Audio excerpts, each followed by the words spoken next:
Now's your chance. So, good morning, everyone. It is Friday again. I am finishing our new little pod here of new people. Best for last. Well, I don't know about that, but okay, we'll go with that. So this week, and you've seen this guy before. We've done a couple of videos. He volunteers for everything, and I really appreciate that. Mr. Braden Boex. Yes. I got it right. We got to stop hiring so many people. That's the problem. So, all right, you ready to get into this? Let's do it. All right, question number one. Don't look at the questions. I saw you looking. Don't look at the questions. I have been worried about this since I started because I watched all these before I started, and why do people treat this like it's going to the dentist or something? I don't get it. I don't get it. It's the putting you on the spot, and then suddenly if you can't think of something, then you're live, sitting there in silence. True. Silence is not something that goes well with me. So. Okay. Well, we know that. So then I just ramble about nothing. Okay. Like we're doing right now? Like right now. All right. So number one, tell me who Braden is. So I am obviously Braden. I'm married, been married for a couple years, wonderful woman, Aretha Boex. Mm-hmm. She is probably the best thing about me. She makes me better. Mm-hmm. We are expecting our first child here in October. So congratulations. Coming up. Thank you. Did we all know this? Did we know this? We knew that. We knew that. I talk about it. Okay. Congratulations. Little girl. Mm-hmm. My wife keeps telling me that October 19th, which is our due date, is just a date that people make up. Like, it could happen almost at any time now, but that doesn't click with me. So October 19th, I don't know if you want it to happen right now. I don't. No. But maybe into October sometime would be fine. Sometime. Yes. For all the PICU nurses out there. I'm sorry.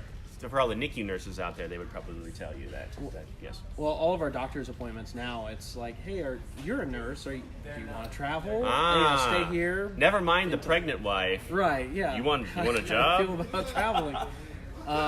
We clearly hired the right person here. Yeah. I'm really into cars and technology. I have a Jeep Wrangler that's sat in my garage for the last 3 years. I chopped it basically in half.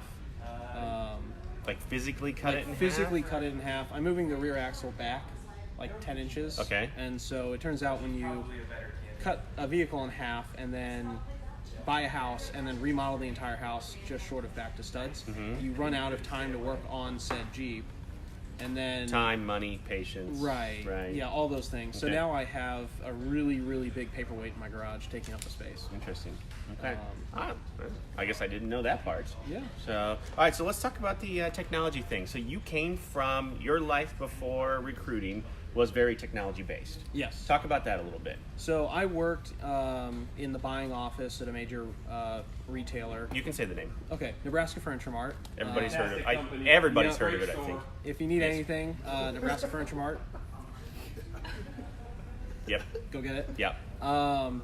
So I worked specifically with cell phone accessories, and then towards the end of that part of my career, also lawn care, so lawnmowers, robot lawnmowers, which makes a ton of sense to give to the cell phone team.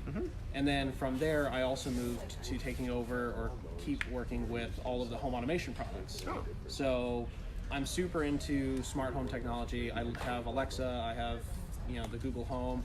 I can talk to empty rooms in my house and lights turn on. I think it's the best thing in the world. I love that. My wife hates it, so I don't know. Yeah.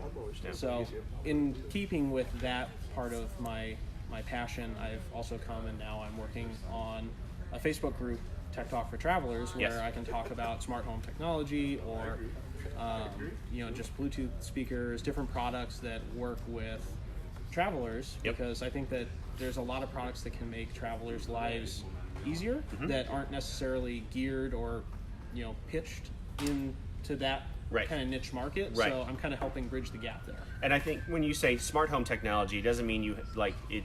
It stays in your home, right? These are products that can travel with a nurse to different places wherever they go, and I think that's something that we haven't really touched on too much. I think Are they RV compatible? They are definitely RV compatible. Absolutely. That's just a home with wheels. Right.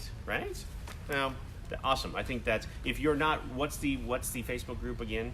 Tech Talk for Travelers. Tech Talk for Travelers. Tech Talk for Travelers. It's alliteration, a lot of alliteration there. I like alliteration. Right. And you can just watch me ramble about technology and nothing all at one time. So there we go. If this is something that you like watching right now, you can watch me do it some more.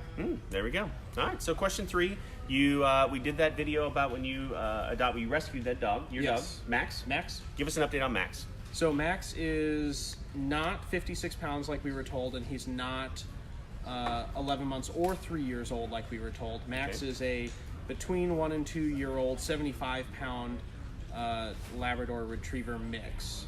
He thinks that he is like a 30-pound lap dog. Sure. And he acts like it, which means when he decides that he wants to get up on you or get involved with new people and dogs, he doesn't realize his real size. Other than that, that sounds like a lab, actually. It really does. Other than that, he's just kind of a terror to our other dog. The smaller dog. Yep, he's aggressively friendly. We've been taking him to... Once again, sounds like a lab. Yep. We've been taking him to the Atlas volleyball matches, and he just basically sleeps under the table. I'm super impressed with him. Awesome. Really getting the hyperactivity thing that they were going to put him down at the shelter for. I get that a lot. Right, which is one of the reasons why they were going to euthanize him, was he was too hyper. Yes. Right, and which seems like a silly reason to kill a really good dog, but I mean it happens every day. I get it. There's not a whole lot, I think they didn't know how to handle a hyper lab. I mean, they're generally a very calm breed. Yeah.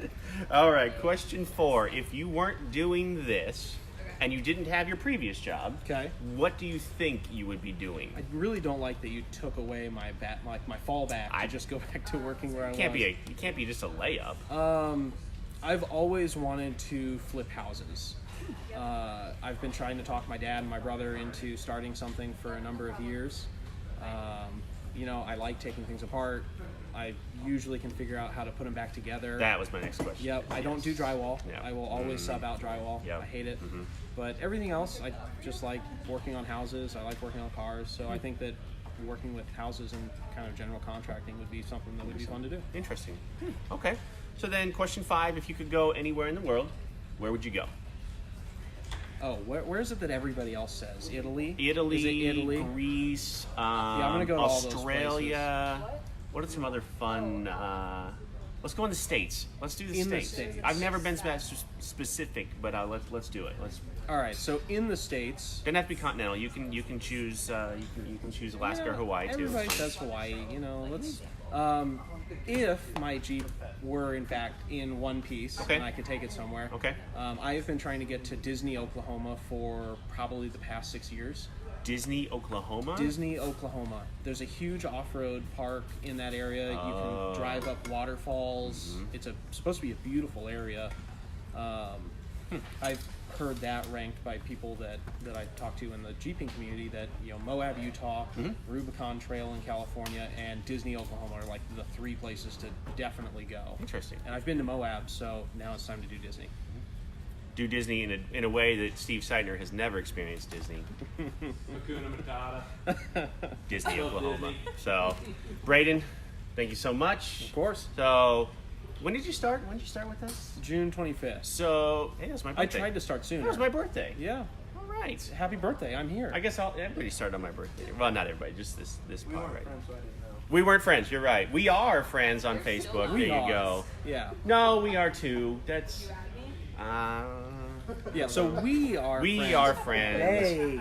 No. I will be here for They got some work to do. How about that? They got some work to do. So you can't. What does that mean? He started in June. What does that mean? He's got time. Yes. Right? He has got time. So you can find him on Facebook. You can find him on Tech Talk for Travelers.